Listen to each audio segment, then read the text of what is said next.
All right, let's look at the fruits market. Now, as food inflation hits over 30% in Nigeria, that's for the September data we got yesterday. We see Pawpaw, a dozen big-size pawpaws or papaya, which cost about 3,000 naira at the start of the year. It's now up about 50% to 4,500 naira. Let's hear why now from Daniela, Mobodede, analyst at Financial Derivatives Company. Great to have you on the show, Daniela.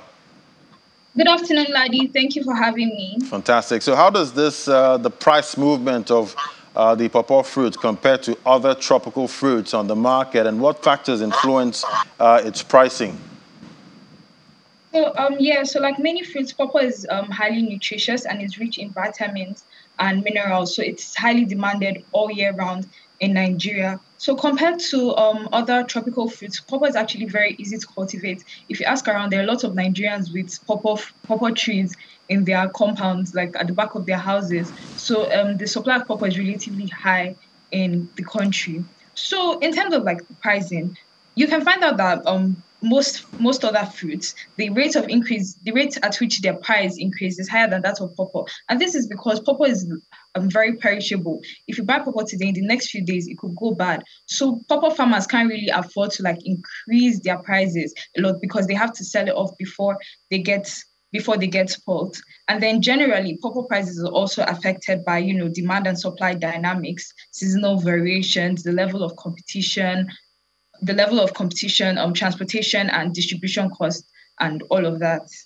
Yeah, I guess I'll go and grow my own pawpaw in my backyard very soon.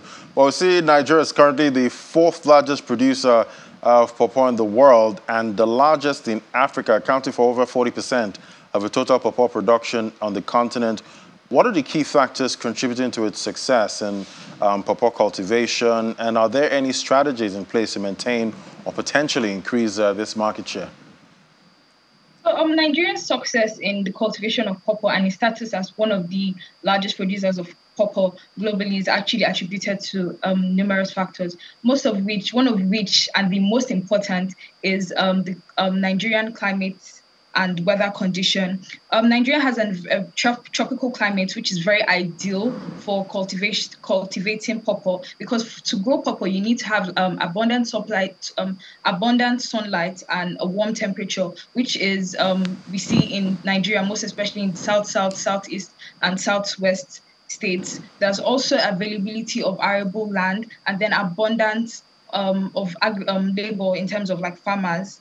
So yeah, that's why the beauty of pawpaw farming is that wherever you have fertile loamy soil, you can literally like throw pawpaw seeds, and within 1 year you have a full-blown pawpaw crop that will produce, and might even, if taken care of properly, can produce fruits for up to 5 years. And as a matter of fact, a lot of farmers go into pawpaw production, not even necessarily because of producing itself. They do intercropping because pawpaw trees also serve as a shade for some of their other crops that they grow. So right now there's no much incentives or strategies in place to boost pawpaw farming because we don't really have a shortage. Like I said, Nigeria is already up there when it comes to pawpaw production in the country. So regardless, we're still faced with the regular challenges that growing other agricultural products face, such as pests and diseases, inadequate infrastructure or access to finance.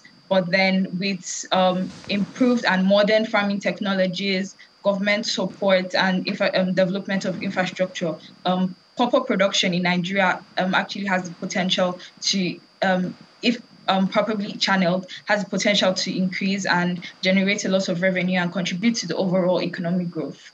Right, I'm curious now, what kind of demand do we have in the global market for pawpaw? Yeah, so there's also value-added pawpaw products. Currently, we're seeing that there's use of pawpaw to make, jams. People use pawpaw to make juices. Even the pawpaw seed, there's pawpaw seed oil, and now there's growing health consciousness. So people are trying to make use of products that natural and organic products.